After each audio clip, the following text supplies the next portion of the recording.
C'est bien comme étude. טוב, בוקר טוב, בשם השם נעשה ונצליח להגדיל תורה לאדירה בתחיל שיר השמיים, בוקר אור, בוקר אור.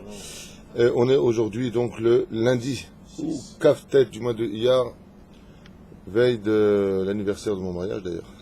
Zaltov. Zaltov. Zaltov, mon épouse, Bezrat Hashem. Et on est le 6 du mois de janvier, quelques jours de la fête de Shavuot, de janvier, de juin autant pour moi. Bezrat Hashem, Shnei Achat. J'aimerais remercier aussi M. Paul Grassini pour l'élévation de l'âme de Marcel Hamisha Bat Fortuna, Zichron Evracha, la Tzlacha Gdola de Linda Abekassis, Hervé Ditri, Eli Haddad, qu'on embrasse très fort, Toda Rabba aussi pour son soutien, Plarius Gez, Ayakar, Jacques Serror, Steven Sheli, sans oublier tous les autres, Bezrat Hashem, Bichlalam, David Shmuel, Hashem Shvurahayeu, Vekol Am Israël, Velou Nishmat, Sami Shmuel Ben Iza Vechen, Sami Ben Esther. Hein? Samuel Ben Esther. On est dans le livre de Yona, on avance. Pas beaucoup de commentaires dans ce livre d'Alka sur le livre de Yona, alors que je m'attendais à un peu mieux. La vérité, je m'attendais un peu mieux par rapport à ce personnage exceptionnel. On a presque fini son commentaire, donc on suit, on avance, on verra ce que ça donne. Vous vous rappelez que nous étions arrivés dans le sens où Yona avait à peine parcouru les vies. Hein? Atzlacha pour? Ah, ta fille passe son bac à sable? Bac français, quoi. Bezrat Hashem, comment elle s'appelle? Si ne pas le nom, on va pas y arriver. Voilà, Eden. Eden Bat. Veret, tu connais pas ta femme, toi, ça veut dire. Tov. Alors, on voit le prophète Yona ici, qui va de rue en rue, et qui annonce la destruction de la ville de Ninvé. Mais on m'anienne de voir que, au bout de combien de temps, tu te rappelles, on avait dit qu'il devait détruire? Combien de temps il a donné pour détruire la ville de Ninvé? Combien de temps de Teshuvah il laisse? Non. Je suis un peu déçu que vous ne me donniez pas la bonne réponse. 40 jours. C'est toujours le cycle de 40, car 40 est le renouvellement de la vie. Le chiffre 40, c'est le renouvellement de la vie, comme Arbaim Sea. C'est comme mot, Nachon. 40 jours pour faire Teshuvah. Vous comprenez bien que cette notion des 40 jours vient nous apprendre quelque chose pour nous de particulier. Ça veut dire que jusqu'à 40 jours, est-ce qu'ils peuvent faire ce qu'ils veulent, il n'y aura rien pour eux? Ou est-ce que ça veut dire... Non, il faut qu'ils commencent, depuis le jour où il a commencé à annoncer, et ils ont 40 jours pour pouvoir faire le ta'alir de purification. Alors, Asher Cohen Ayakar, il nous dit, Hashem Shvurahayeu, Hu veishto bechol asher lo, il nous dit, non, à partir de maintenant, ils ont 40 jours pour se racheter. C'est pas ce qui a marqué. Il a dit, dans 40 jours, la ville sera détruite si vous ne faites pas Teshuvah. Alors la question que je pose, c'est est-ce que l'on pourrait imaginer maintenant que durant 40 jours, il ferait n'importe quoi une seconde avant le dernier, bing, il ferait Teshuvah? Non?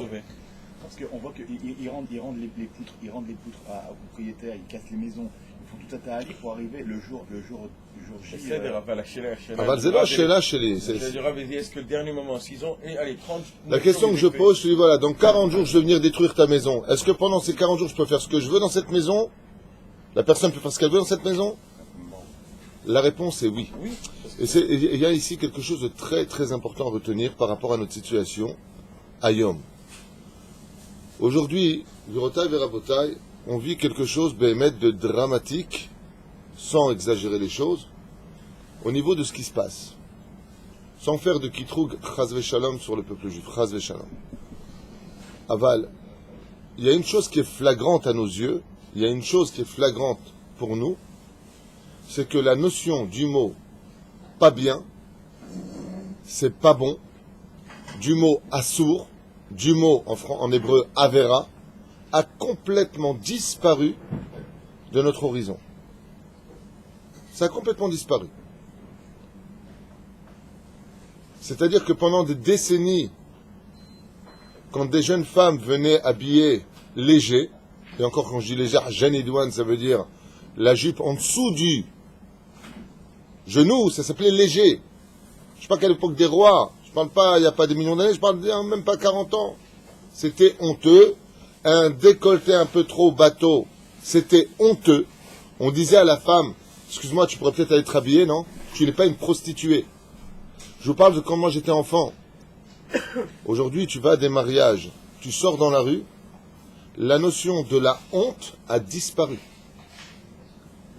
Le Rav Haïm Sitruk, que Dieu le bénisse, fait une intervention où il explique Bessachakol, ce que dit la Torah de l'homosexualité et du défilé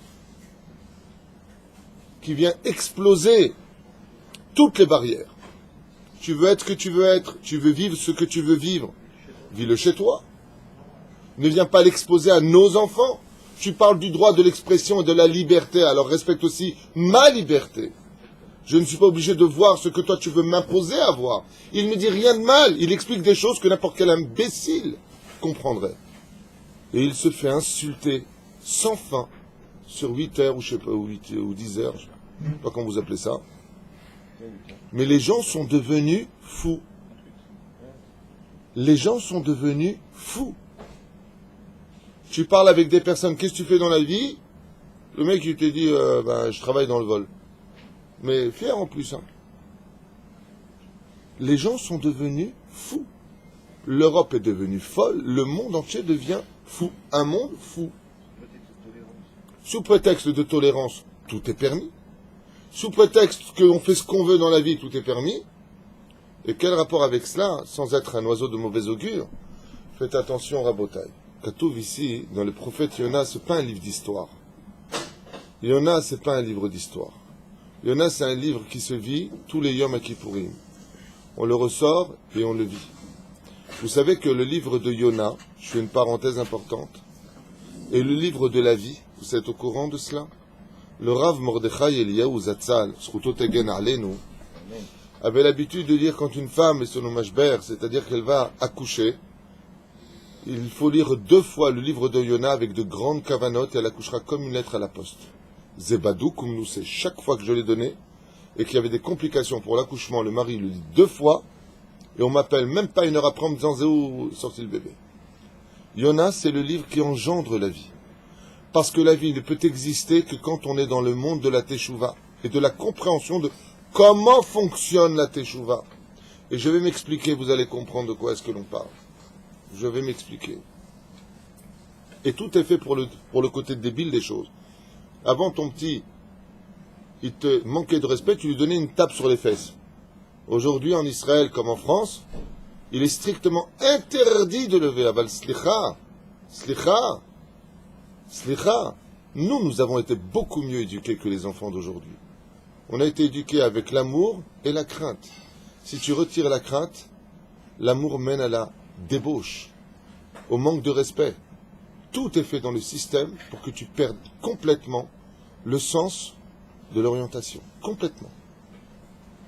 Et je vous affirme une chose, que tous ces gens qui participent à toute cette débauche le paieront très cher. C'est pas une insulte, c'est pas une menace, c'est un état de fait, c'est le livre que j'ai en face de moi. Le prophète Yona nous dit Be'od arba'im yom yecharev ha'ir. La ville sera détruite dans 40 jours. Ça veut dire que pendant 40 jours, contrairement à la question et la réponse que j'ai eue, qui n'était pas de bonne réponse, tu peux encore faire ce que tu veux pendant 40 jours. Akadosh Baruch Hu maktiv zman la teshuva. Le Créateur du monde, il donne un temps pour faire teshuva. Mais si ce temps est passé, boum, tombe le déluge. Boum, tombe Sodom vers Amora, Sodom et Gomorre. Boum, tombe le Dor à Plaga. Boum, tombe Première Guerre mondiale, Deuxième Guerre mondiale. Et les prophètes nous ont dit, faites attention, viendra un jour où il fera plus chaud que le jour d'un tanour. Ayom cham katanour. Vetzadikim bo veilchu bo. Viendra un jour où il y aura une chaleur plus chaude que celle d'un four. Alors bien entendu, c'est pas un chiour sur l'angoisse à la veille de Shavuot, c'est juste un récapitulatif de pourquoi on se prépare à la fête de Shavuot et Mina Shamaim qu'on livre le livre de Yona, parce que la Torah ne peut pas être versée dans la tête ou l'esprit ou les mains d'une personne qui a encore les mains remplies de sang, de zera levatala, de débauche, de toutes sortes de choses sales et impures et incorrectes vis-à-vis de la Torah. Il serait temps, Béhémet, qu'on revienne un petit peu en arrière et qu'on se pose les bonnes questions. Parce que nous sommes en train de vivre quelque chose, Béhémet, où je ne sais pas où on va. Hier, il y a une jeune femme, que Dieu la bénisse, très dénudés qui vont dire Shalom Rav Tuitou, je sais pas, tu vois pas comment tu es, tu viens me parler comme ça, moi c'est pas que ça va me déranger spécialement. Mais où est-ce qu'on vit? Comment ça se passe dans ta tête? Ben j'ai compris comment ça se passe. J'ai très bien compris. Cette jeune fille très gentille, très pure, très bien. Mais comme elle est venue pour elle, comme ses parents depuis petite, ils l'habillent comme ça, eh ben, il n'y a rien de mal d'être comme ça. Ben, on est tous comme ça, qu'est-ce qu'il y a? On est dans un monde Béhémet, Tzarech Me'od Leizer. J'ai jamais vu ça. Il n'y a plus de honte. Il n'y a plus j'ai honte. Il n'y a plus. Tu as une synagogue, des gens ils parlent, tu leur dis, excusez-moi, prière, bah qu'est-ce que tu veux toi? T'es pas content, t'as qu'à sortir. Tout de suite. Maintenant, je parle pas à un ennemi, je suis en train de te dire, les gars, on n'entend pas la prière, on est venu pour prier. T'as même plus le droit de parler. Et si tu parles pas, t'es pas bien. Makar alecha. Bon, je referme la parenthèse, vous avez compris, je vais pas vous rasera, quoi. Tant qu'il y a la honte, il y a le tchouva. C'est ce que dit le Baal Shem Tov. Quand une personne a encore honte de quelque chose, la tchouva est possible. S'il perd, le Baal Shem Tov, je lis de mes propres yeux, il dit, Ish en boyoter boucha, nigmar, sheneemar, az panim la gehinam, ou bosh panim le Gan Eden. Voilà ce qu'on dit dans la Mishnah. On dit, celui qui a de la hazout, zemayesh, voilà, je me montre, je suis comme ça, je fais mes défilés, je fais ce que j'ai à faire, la gehinam. Kachakatouf, c'est la Mishnah qui le dit, pas David Tuitou. Az panim, celui qui fait des défilés de choses immorales et qui n'a pas honte, az panim, la gehinam. Aval, celui qui vit une avera, ou bosh panim, mais qui a honte de ce qu'il vit, parce que pour l'instant il n'a pas encore battu son Yetzerara, parce que la chair est faible, parce que il a été influencé, parce qu'il a été annulé d'Ama. On n'est pas là pour juger les gens, mais il a quand même honte de ce qu'il fait. Ou bosh panim, celui qui a honte, le Gan Eden. Tu peux être certain qu'il a encore une chance d'aller dans son Gan Eden, veillez, bezrat Hashem Chalko be Gan Eden. N'oubliez pas ce qu'on vient de dire à l'instant. Parce que vraiment aujourd'hui, même de critiquer un homme aussi élogieux que l'ancien grand rabbin de France, le Rav Yosef Citruc, moi j'ai pas lu, hein, c'est ma femme qui m'a expliqué, elle m'a dit des insultes, elle s'est mise à pleurer, elle m'a dit mais comment vous pouvez parler d'un homme comme lui, qui a, en plus il est tellement universel, mais comment on peut faire une chose pareille? Comment on peut faire une chose pareille? Il aurait été préférable pour ces gens-là de l'être muet que d'avoir osé insulter le rabbin Yosef Citruc, qui est un homme qui s'est donné corps et âme pour qu'une Torah orthodoxe, une Torah de vérité, soit vécue en France. Quelle ingratitude. Et excusez-nous pour ceux qui ne sont pas d'accord avec nous de dire des vérités au nom de la Torah. Vous, au nom de qui vous parlez? De votre Yetzerara? Réfléchissez bien à cela. Hein? Qu'est-ce qu'il y a, Adam? Je me demandais si tu allais intervenir ou pas. J'ai dit si tu n'interviens pas, c'est que tu es malade. C'est sans doute quelque chose que j'ai pas compris. Ah, pardon. Parce que je viens d'arriver, donc peut-être que vous avez déjà dit, si c'est fait, je peux m'en excuser. La honte, c'est déjà le premier shlab, là, Teshuvah. C'est ce qu'on vient de dire. D'accord. Mais quelqu'un qui n'a pas de da'at, il n'a même pas de honte. Pour lui, c'est pas la provocation. Il a du da'at. Parce que pour se montrer dans la Avera, laisse-moi t'expliquer. Si tu poses une question, j'ai une réponse. Si tu viens qu'une réponse, j'aurai pas de question. Non. Alors si tu me permets, je vais t'expliquer. Ce que nous voyons aujourd'hui de provocateur est fait sur la conscience du da'at. C'est organisé. 200 000 personnes défilent, c'est une organisation. Et pour organiser, il faut beaucoup de da'at. Tu te trompes. Allez, vaille, par contre, que tu aies raison. Je souhaite que Bémet, tu aies raison. Mais on ne s'attarde pas sur ça. Moi, je ne veux pas faire de kitrou sur Israël. Je veux simplement nous réveiller par rapport à des choses qui commencent à dépasser toutes les limites. Et on voit ici dans le livre de Yonah que nous sommes en train d'étudier que, alors tu n'avais pas répondu tout à l'heure, oui, pendant 40 jours, ils peuvent continuer à faire le carnaval de Rio ici, il n'y a pas de problème. Dieu, qu'est-ce qu'il dit? Dans 40 jours. Ça veut dire quoi, dans 40 jours? Pendant 40 jours, tu peux faire encore ce que tu veux. Regardez, je voudrais vous faire quelque chose que j'avais passé assez vite. La Mishnah nous dit comme ça, dans le 5e chapitre de Masechet Avot. La première Mishnah nous parle des Asara Ma'amarim Nivra Olam. Le monde a été créé par 10 paroles. Et pourquoi pas par une parole? Parce que les Rechaïm auraient pu tout simplement s'en servir et briser le monde par une seule parole, une seule vitre, au lieu de prendre les 10 vitres qu'on avait expliquées sur le Shiur, sur Masechet Avot. Jusque-là, c'est facile à comprendre. La deuxième Mishnah, par contre, elle nous fait peur. Pourquoi? Parce qu'elle nous dit 10 générations. De Adam jusqu'à Noé. De Adam jusqu'à Noach. C'est là. Shayu Machisin, qui fâchait à Kadosh Baruch Hu. D'accord? Demande-moi le Sidour. Je ne me rappelle plus comment c'est marqué exactement, parce que... Non, Sidour. Ah, mais c'est Khatavot. C'est la deuxième Mishnah du 5e chapitre.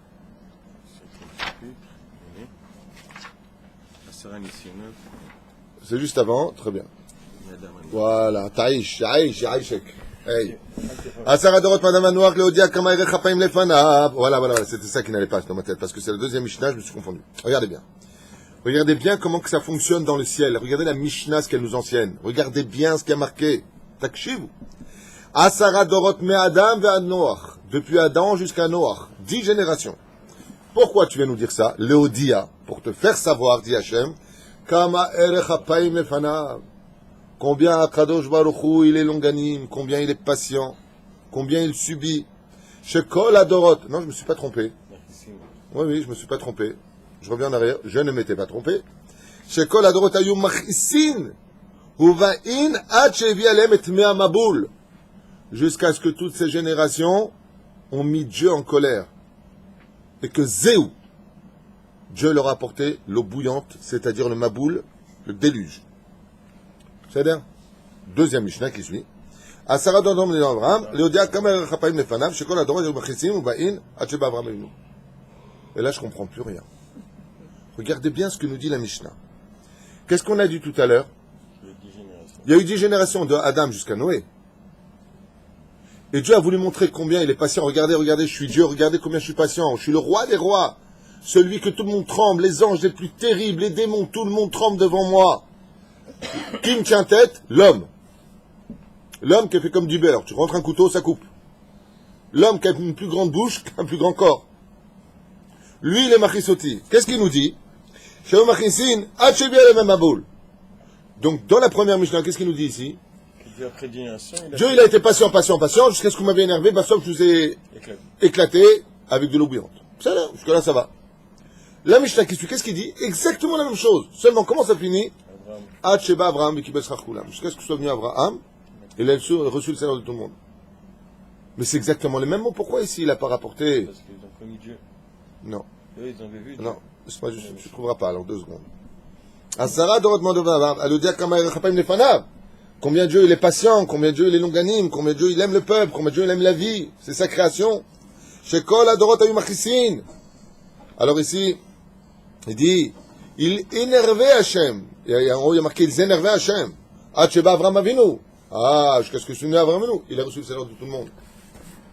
Pourquoi dans le premier, il y a le Maboul, et pourquoi dans le deuxième, il n'y a pas le Maboul? Dans le premier, les Chachamim qui disent, qu'est-ce qu'ils ont fait dans le premier? Vous vous rappelez, à l'époque de Noach, les espèces étaient tellement influencées par la débauche de cette époque que les chiens allaient avec des singes, que les plantes elles-mêmes, comme ça disent les Chachamim, quand tu venais planter un fraisier, sortait un framboisier, autre chose. C'est-à-dire que la nature elle-même s'est retrouvée complètement comme une cellule qui devient débile. Qu'est-ce qu'on appelle la maladie d'une cellule qui devient débile? Ça s'appelle comment? La maladie du siècle, vous avez compris. Ouais. Et ça se propage. Et ça amène à quoi? Tôt ou tard, à un départ. La différence qu'il y a, c'est que le Zohar HaKadosh nous apprend, ainsi que Rabbi Nachman de Breslev dans le Tikkun HaKlali, que Dieu a de la patience pour toutes les fautes, sauf une, la débauche. HaKadosh Baruch Hu sonné Zima. Dans l'autre faute, à l'époque de Nimrod, quand jusqu'à ce que soit venu Avraham Avinu, la débauche n'était plus d'actualité. C'était une lutte entre l'homme et Dieu. Faisons une tour pour lutter contre Dieu. Mais la débauche était respectée plus ou moins. Il y avait encore cette notion de honte. Jusqu'à que Ashur, il est parti avec ses enfants, il a créé la ville de Ninvé, vous vous rappelez? Mais dans l'autre génération, les 10 générations, pourquoi Dieu, il a dit là-bas, là par contre j'amène le Maboul, j'ai laissé combien de temps? 10 générations. Dans le livre de l'Oïla, combien laisse de temps? 40 jours. Donc pendant 10 générations, qu'est-ce qu'il a fait Hachem? Quand a commencé la faute avec Caïn et avec ses femmes, à Kadosh Baruch Hu de la création du monde, il a dit, je laisse 10 générations de Teshuvah possible. C'est énorme. Montrez justement la patience d'Hachem. Ne prenez pas ce que je voulais vous dire avec amour. Ne prenez pas ce silence. Mais ce silence incroyable et effroyable dans toute cette débauche que nous vivons. Si on devait regarder le côté à soigner, de l'autre côté, il y a beaucoup de bien en Israël, il y a beaucoup de bien dans le monde. Qu'on se comprenne bien. Là, je parle du côté qui ne va pas, exprès par rapport au livre de Yona, qui va expliquer que là, ça ne va pas. Eh bien, résultat des courses, la Mishnah vient nous enseigner, Dieu, là, il a laissé 10 générations. Ah, là, il a laissé 15 générations. Tiens, là, il a laissé 120 ans. Là, il a laissé. Ça veut dire quoi, il a laissé? Ça veut dire que pendant ce laps de temps, tu feras ce que tu veux. Mais si tu passes cette limite, alors ça peut faire très, très mal. Et le peuple d'Israël, aujourd'hui, se doit de se poser les bonnes questions à la veille de Shavuot. On avance dans le temps. Et on ne sait pas quand cela pourra démarrer. On ne sait pas, Chas v'Shalom, ce qui se passera demain. Personne ne sait. Vous ne pouvez pas imaginer le nombre de tunnels. On parle de milliers de tunnels. Il vient de retrouver, vous avez vu, il y a 2 jours, des tunnels qui venaient de passer sous les maisons. Ils peuvent sortir le lendemain, Chas v'Shalom, l'Unstarpel à Satan, par centaines de milliers armés jusqu'aux dents. Jusqu'à ce qu'on se prépare, jusqu'à ce que... Combien Dieu nous protège.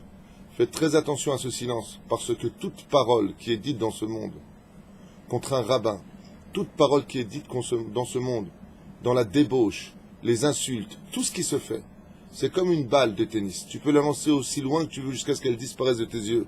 Ouh, regarde, elle est partie. Tu te trompes, retourne-toi, elle retombera tôt ou tard. Ainsi sont faites les choses. Je ne dis pas un message, je ne suis pas un oiseau de mauvais augure. Hein. Ce que je dis, c'est ce que je pense, c'est sincère et c'est référencé. Ne prends pas Dieu pour un frayeur. Ne prends pas Hachem pour un frayeur. Ceux qui ont osé dire du mal du Rav Yosef Sitruk feraient mieux de faire une très grande teshuva. De lui demander pardon avec des larmes. Assour la soda varkaza. Tam ma'aliv talmid chacham. Boucha vechechpa. Boucha vechechpa.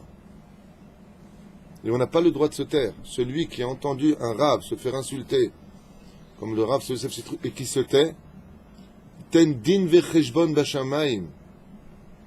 C'est pour ça qu'avec votre permission, je le fais en mon nom pour la tête et des Chova. Moi, je le fais pour moi parce que je l'ai entendu et je n'ai pas le droit de rester silencieux. Et je pense que vous êtes tous d'accord. C'est-à-dire, azogam shimchem be'ezrat Hashem, anachnu lo maskimim, boucha vechirpa al ma shenesa. Zéro. Samou afar al rosham.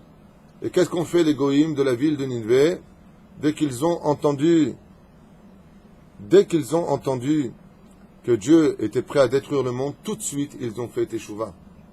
Ils avaient à revenir vers les 7 lois Noachid, Nissim Ayakar, et Samou Afar al-Rosham.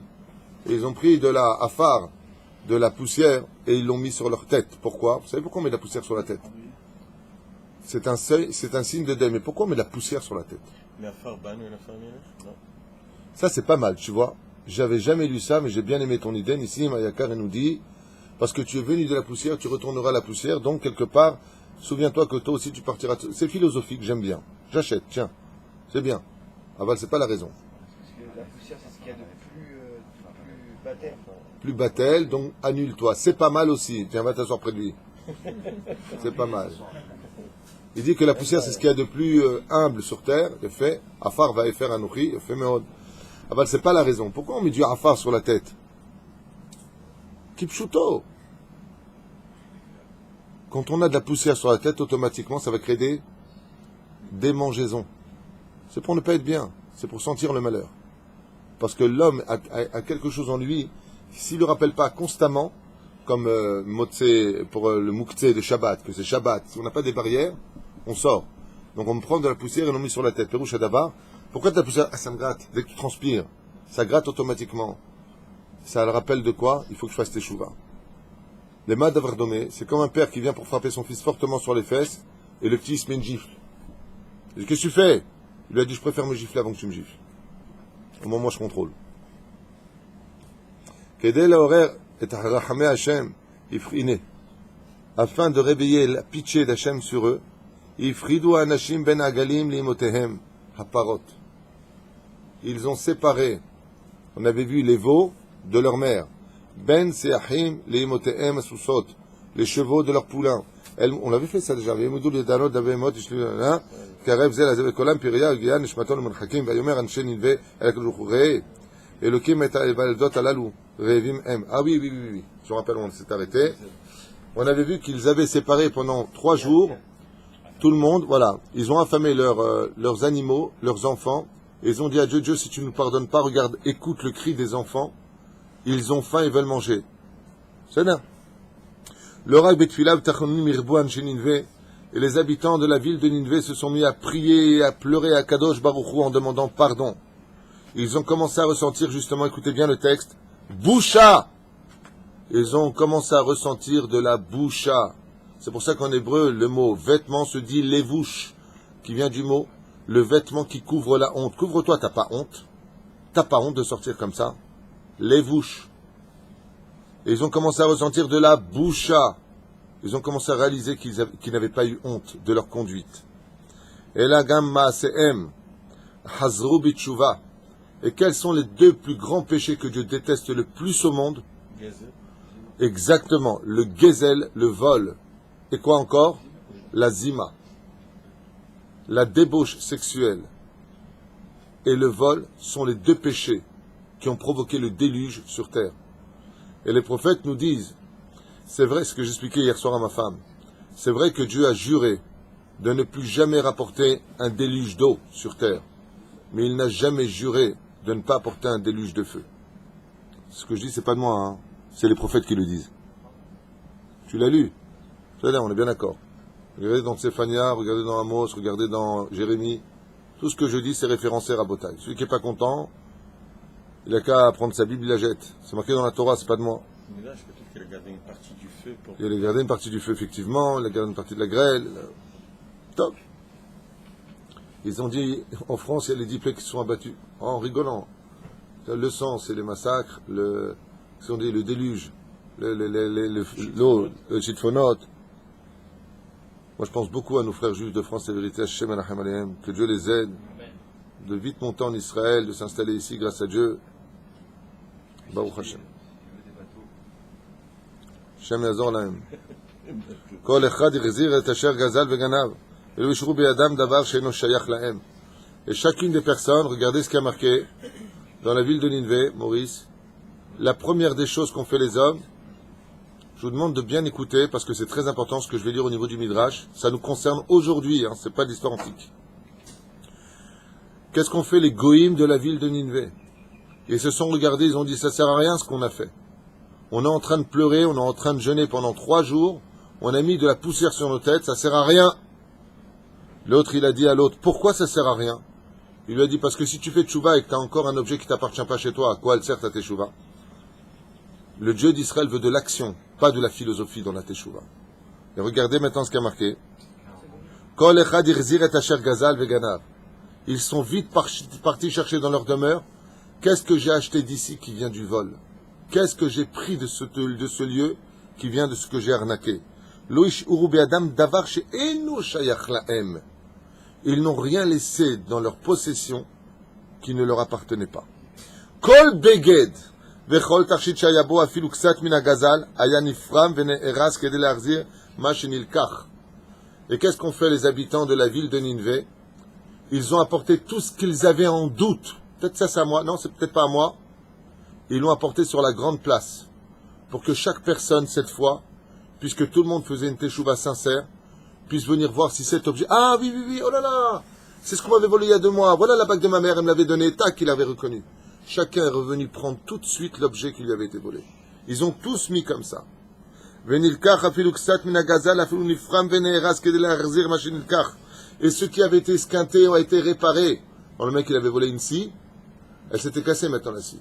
Il l'a réparée comme neuve, et il l'a remis sur la place du marché en disant, celui qui la reconnaît vient de la prendre.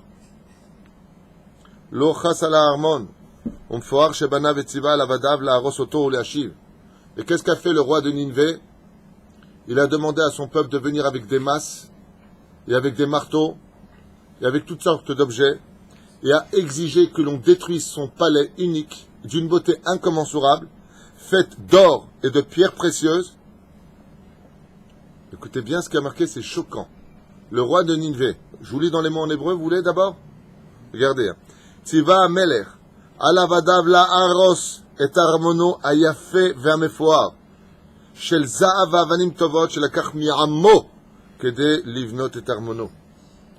Le roi de Ninvé sort de chez lui et dit détruisez mon château, car je l'ai construit avec des impôts exagérés pris sur votre dos à vous. Je vous ai volé, peuple. C'est dans le texte. Détruisez ce château. Je ne veux plus vivre dans un château qui a été construit sur l'exagération des impôts que j'ai pris sur vous. Je vous ai volé, comme ça dit le roi de Ninvé. Détruisez mon château. Anashim sheyuchavim mita achataem ba'u el bate adin v'itrannu she'anishu otam. Tous les gens qui étaient condamnés à mort d'ici quelque temps dans les prisons sont venus demander au roi de les condamner immédiatement, de ne pas avoir pitié d'eux pour être certains que leurs enfants et leur ville sera sauvés. Belev shalem bikesh kol echad lichtzot et onsho. Et chacun d'entre eux, d'un cœur complet, a demandé réellement de subir son sort. À la condition où le Créateur du monde ne viendra pas détruire leur ville et leurs descendants. C'est ce qu'on lit à Yom Kippour. Prenez conscience de ce qu'on est en train de lire. Prenez conscience de cela.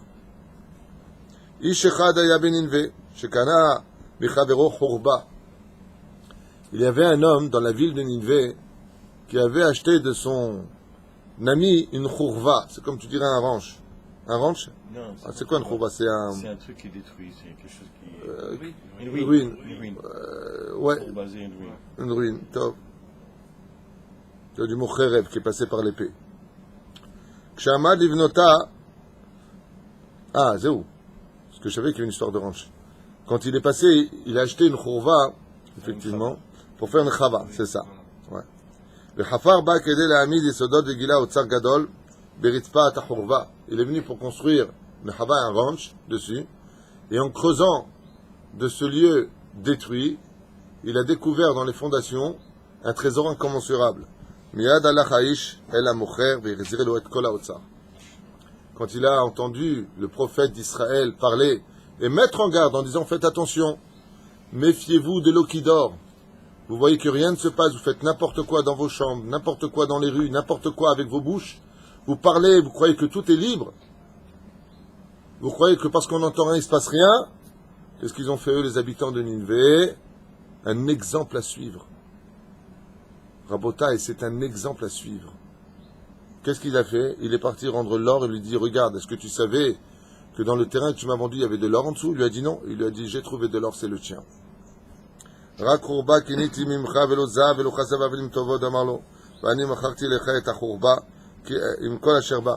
l'autre, il lui a dit non, je ne peux pas prendre. Il lui a dit pourquoi? Il lui a dit parce que quand je t'ai vendu le terrain, je t'ai vendu le terrain avec tout ce qu'il y avait dedans, dans mon intention. Donc je ne prendrai pas ton or. Alors il lui a dit, si tu vas prendre l'or. Il lui a dit non, je ne prendrai pas ton or. Ils ont fait marier leurs enfants.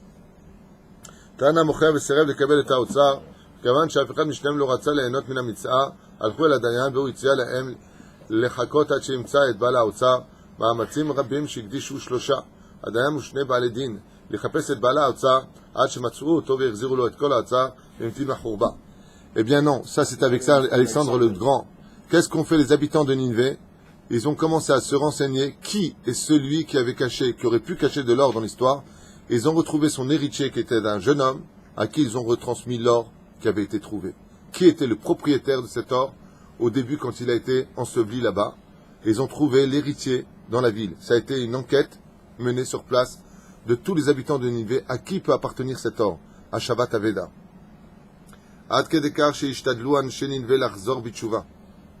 Et le texte nous dit pourquoi on vient nous raconter autant de choses?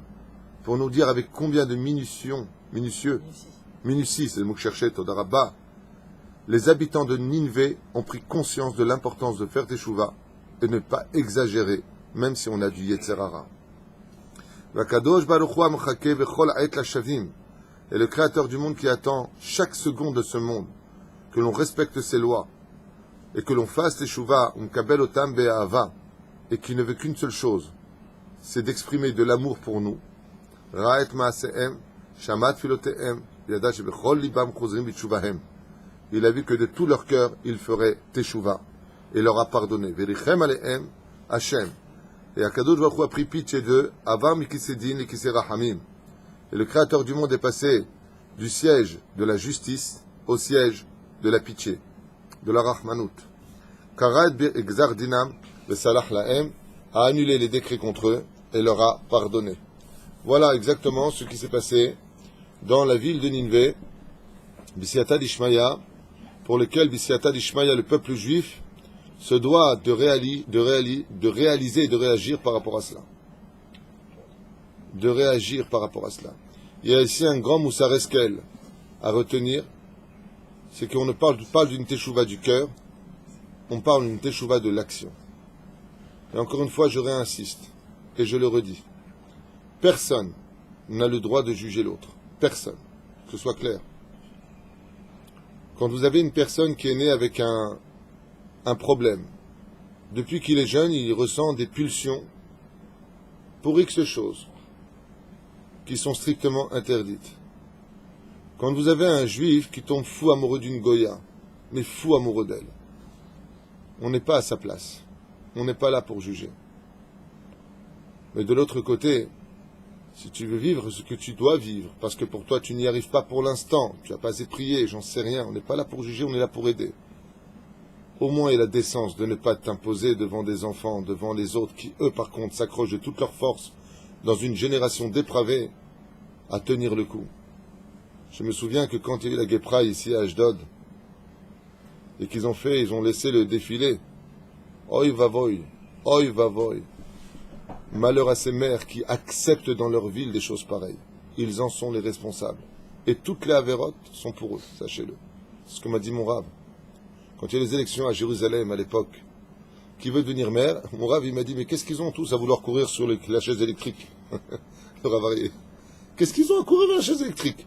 Vous savez ce que c'est d'être le responsable d'une ville?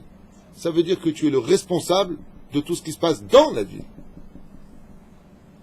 Alors une fois, je le dis et je le répète, que tu aies tes problèmes, que tu aies des défauts, que tu ne sois pas shomer Shabbat. On n'est pas là pour juger. Nous-mêmes, on n'a pas été shomer Shabbat. On ne savait pas ce que c'était la valeur de Shabbat. On n'est pas là pour juger. On est simplement en train de dire une chose. Toi qui as levé le drapeau de la liberté, de la comment ça s'appelle Non, arrêtez de dire des bêtises, fraternité, égalité, l'arc-en-ciel m'avait tué. Je voulais dire un truc, vous m'avez enlevé. Vous qui prétendez la liberté de l'esprit, de l'expression, là, je sais pas quoi, là, comment on appelle ça, nous? La liberté d'expression. C'est dur à 8h du matin de trouver des mots comme ça, je m'excuse en français en plus. Ouais, alors qu'elle soit adadite. Ayez au moins le respect de la vivre aussi pour nous.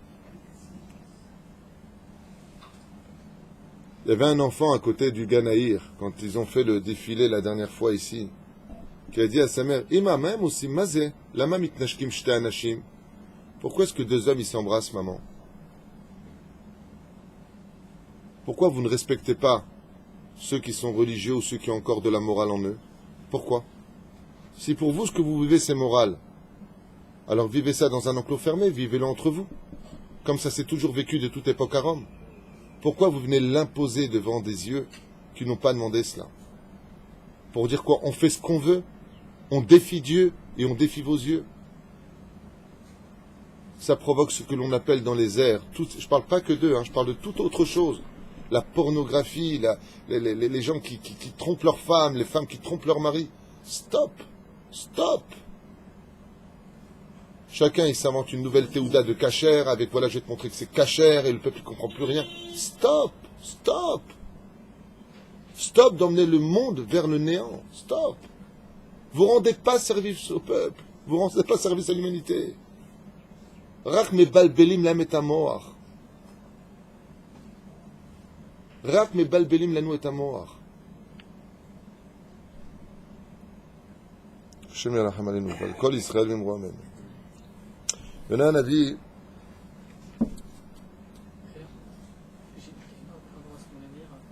Comment ça se fait que Kadosh Baruch Hu a tenu absolument à ce que ces goïms-là... Je peux parler un tout petit peu plus fort. Comment ça se fait que Kadosh Baruch Hu a tenu absolument à ce que ces goïms-là fassent tchouva? Pourquoi c'était un exemple là et ça n'a jamais été fait avant ou ailleurs? On a déjà expliqué ça.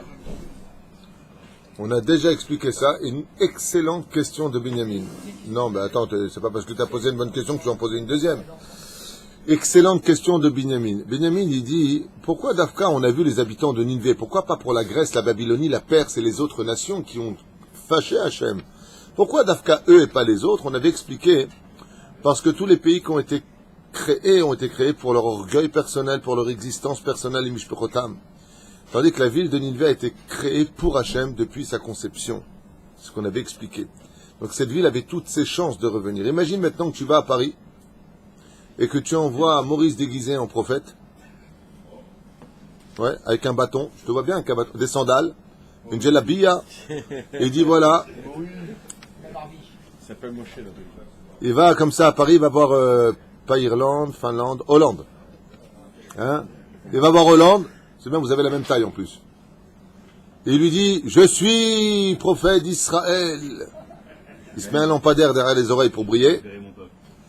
Et il lui dit, si Paris ne fait pas Teshuvah, dans 40 jours, elle sera détruite. Je pense que Hollande, il va piquer une crise de fou rire. Lui et tous ses ministres, ses acolytes, comme on dit. Ouais. Tu vois ce que je veux te dire? Ça ne pouvait réellement marcher que dans la ville de Nineveh. Parce que la ville de Nineveh vient nous enseigner que quand tu veux réussir un avenir, il ne faut jamais oublier de construire de bonnes bases. Et la base, c'est l'essentiel. C'est la création première de l'idée de pourquoi tu veux faire une chose. Si nous réagissions, par exemple, chaque fois que nous avons envie de faire quelque chose, les familles, on a des folies. On veut faire quelque chose. Réfléchis bien.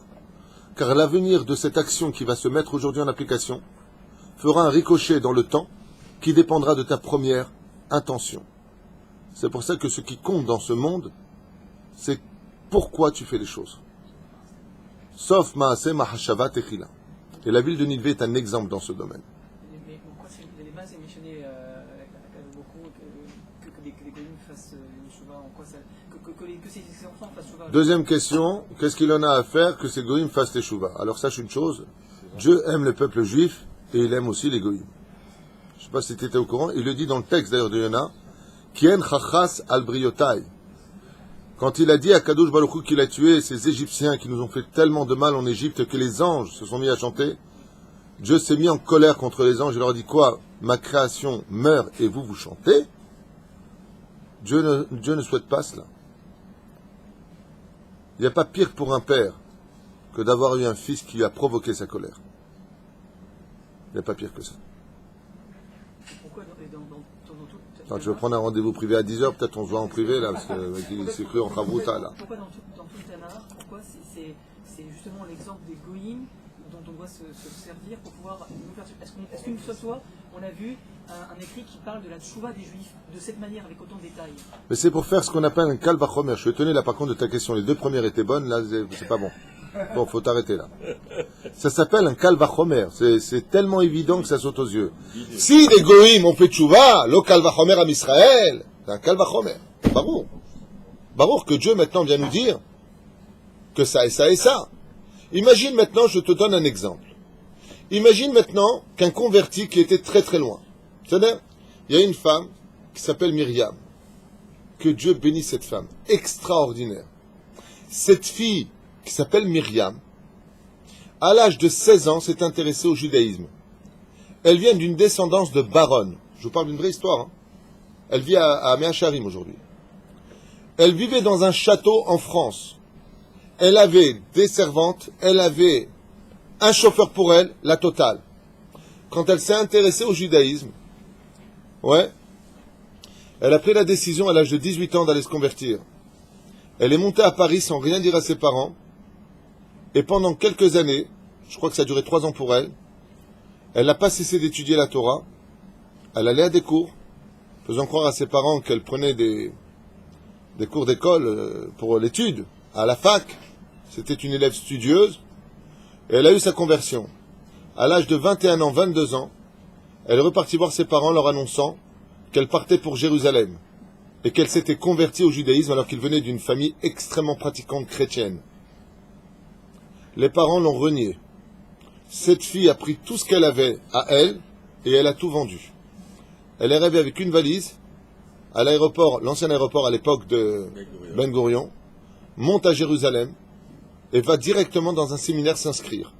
Elle avait vérifié à l'époque, elle s'est inscrite. 1 an après son séminaire, elle épouse un Haridi. Ils vont s'installer à Mea Shearim, dans un 2 pièces et demi. Lui donnera 12 enfants. 12 enfants. La tête couverte, pas un cheveu dehors. D'une pudeur et d'une beauté sans pareil. La seule chose qu'elle raconte d'ailleurs qu'elle a demandé à son mari, cette Goya devenue juive, elle lui a dit, la plus belle histoire que j'ai lue du judaïsme, c'est celle de Rabbi Akiva et de Rachel. Elle lui a dit, tu t'appelles pas Akiva, mais je veux que tu deviennes un homme de Torah. Une seule chose je te demande, laisse-moi le fardeau de la Parnassa, va étudier la Torah. Cette femme raconte comment dans les 2 pièces et demie, ce que je vous dis c'est ce que j'ai lu, on ne m'a pas raconté. Il y a son nom, l'adresse, comment elle a fait, ils sont partis la voir les gens. Ouais. Comment elle pouvait dans 2 pièces et demie mettre 12 enfants. Elle a expliqué qu'elle n'avait pas des lits, pas des komataim. Superposés. Maintenant, elle a expliqué que sur la table, elle était obligée le matin de réveiller les enfants 4 par 4. À table, ils venaient, elle leur donnait à manger. Elle les préparait, elle les jouait. Maintenant, les autres venaient. Il n'y a pas de place. Jusqu'à ce qu'ils aient tous grandi. Ils sont tous en yeshiva aujourd'hui. Tous dans la Torah. Imagine qu'une femme comme elle vient nous voir, nous, en nous disant, moi, j'étais une Goya. Moi, je n'avais que 7 lois à respecter. Je suis rentré par ma volonté dans le judaïsme. Et par amour, je vis toute la Torah. C'est pas une leçon de morale pour nous? J'ai accepté de mettre sur moi, parce que qui dit converti, veut dire dans l'absolu alpisode, j'ai accepté votre Yetzerara. Parce que vous savez que le Yetzerara d'un juif est beaucoup plus puissant que le Yetzerara des Goïm.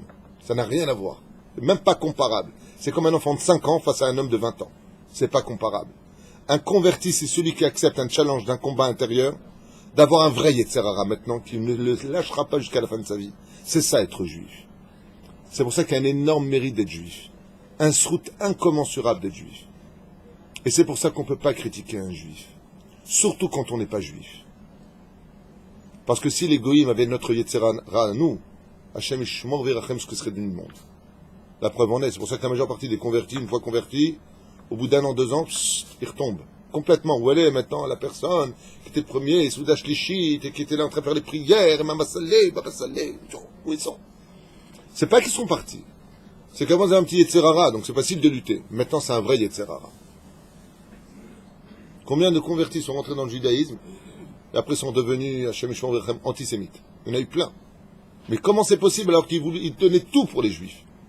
Parce que le Yetzerara d'un goy est beaucoup plus faible que le Yetzerara d'un juif. C'est un combat énorme d'être juif. Et là, ici, ce que nous avons, c'est que malgré le fait qu'il faut une teshuva incommensurable, ça vient nous dire quel est le salaire de celui qui, b'siyata d'Ishmaïa en tant que juif, sera vraiment un tzaddik.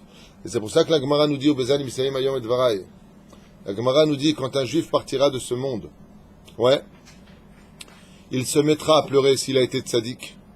Et s'il a été rachat, lui aussi se mettra à pleurer. Dans les 2 cas, il pleure. Mais la Gemara, elle dit, tu sais pourquoi il pleurera le tzaddik? Parce qu'on lui montrera une montagne infranchissable. Et on lui dira, c'est ça que tu as été capable de surmonter. La Gemara nous dit, tu sais c'est quoi cette montagne? C'est le Yetzerara. Tu as été capable de surmonter un Yetzerara qui était aussi grand qu'une montagne. Et le rachat, lui aussi, pleurera. Et pourquoi il pleurera?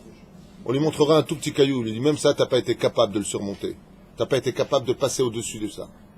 Pour te dire que plus une personne est rachat, plus une personne est dans la débauche, et plus son Yetzerara est petit. Mais plus une personne est dans la Torah, plus une personne va se restreindre à l'étude et au mitzvot de la Torah, plus son Yetzerara va grandir. Ashrei Misheiske, Mikol Alev, heureux celui qui aura le mérite de garder le sourire dans cette génération et de rester fidèle à Hachem. Vraiment un exemple à suivre. Kol Tov.